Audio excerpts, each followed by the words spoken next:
Selon Internet, les créateurs des Totally Spies se seraient servis de nos désirs les plus obscurs pour créer du contenu dans les 3 premières saisons des Totally Spies. Aïe aïe. Mytho-réalité!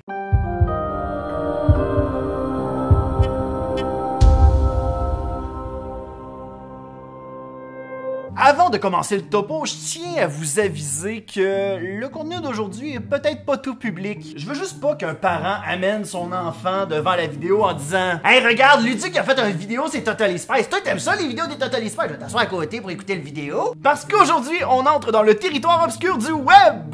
Papa, pourquoi que le gars avec une perruque parle de tentacules? Très rapidement, les Totally Spies est un dessin animé créé en 2001 racontant l'histoire de Sam, Clover et Alex, des collégiennes travaillant pour le WHOOP, une agence secrète internationale. Pour les demoiselles, on montrait une émission pour s'identifier en tant que femmes courageuses, coquettes et cool. Et pour les messieurs, ils écoutaient ça en cachette parce que, tu sais, c'est des belles filles avec des combinaisons moulantes. Et quand il est question un tantinet de désir sexuel, on dirait que l'Internet va exploser tellement il veut s'exprimer à ce sujet. Oui, je parle de toi, Bowsette. Qui a pensé sexualiser Bowser? Qui? Mais le web a clairement pas été de main morte avec les Totally Spies, car une légende urbaine assez coquine les concerne. Selon cette légende urbaine, chaque épisode des Totally Spies de la saison 1 à la saison 3 serait rattaché à un fétiche en particulier. Pourquoi? Hein? C'est quoi un fétiche? Bon, comment je pourrais expliquer ça sans me faire bannir de YouTube? Imagine que tu pars un combat sur Super Smash Bros.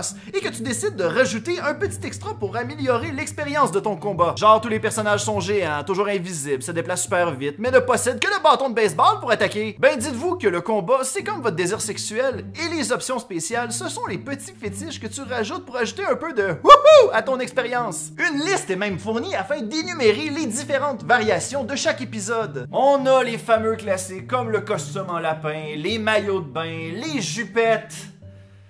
Écoutez, pour mieux vous l'énumérer. Voici le temps de détruire votre enfance. À grands coups dans où je pense. C'est une liste de fantasmes que le net a cru trouver dans les Totally Spies.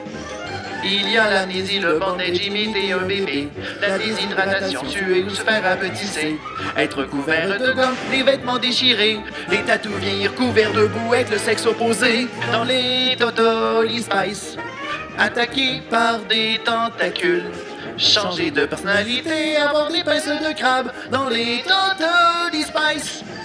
Être une Amazon, faire de la lutte ou avoir des muscles. Momifier, avoir les cheveux longs ou aimer les pieds. Être joli vivant, avoir envie de pisser. Les cheerleaders, écolières ou les furries dans les Totally Spies. Être une maid ou être brainwashé. Des costumes de bain en métal ou être électrocuté. Les pyjamas, les serviettes, les afros. Costumé en poulet. Les Totally Spies, c'est dégueulasse. Mais en faisant le tour de la question, on a envie de se demander: oui, mais est-ce que les sujets les plus bizarres de cette liste sont des vrais fantasmes? Écoutez, je suis tellement pas la bonne personne ressource pour le sujet. Mais je connais quelqu'un qui pourrait peut-être nous le vulgariser. Child roleplay, ou tout simplement le fait d'être un enfant, c'est probablement un des fétichismes les plus tordus qu'on peut avoir, hein. C'est là où la partenaire se prend pour un enfant et un plaisir fou à faire des choses qu'un enfant ferait, mais il se fait fourrer.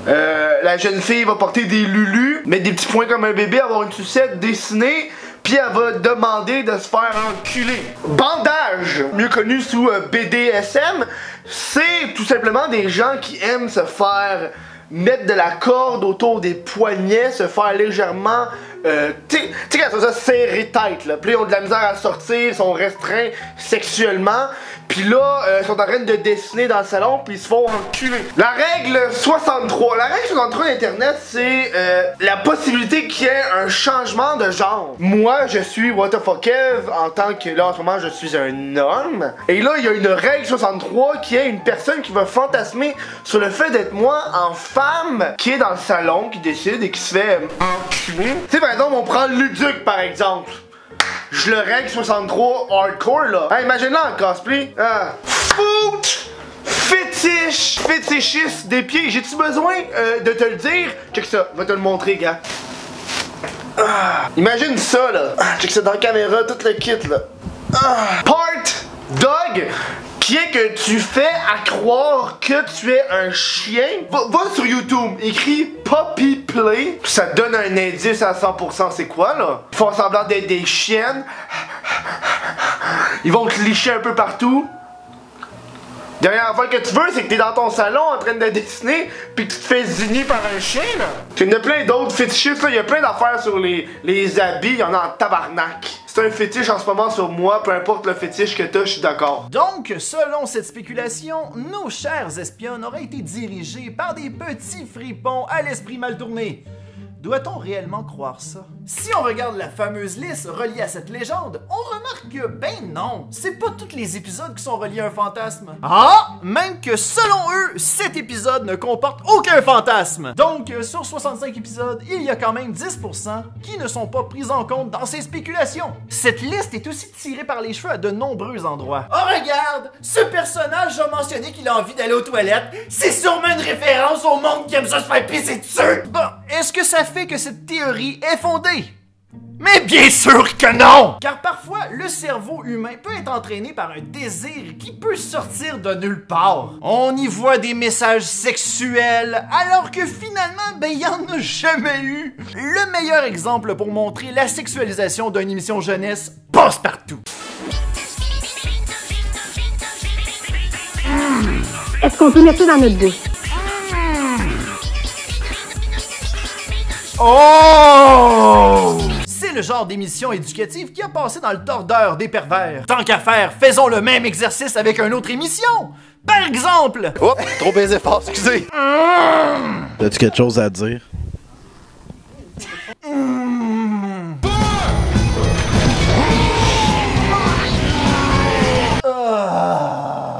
Alors, que doit-on apprendre de cette théorie? Ben que, allô, tout ne tourne pas autour de la sexualité. Hein? Je suis sûr que si j'écris Totally Spies sur Internet, je suis convaincu que ça n'a aucun rapport avec la...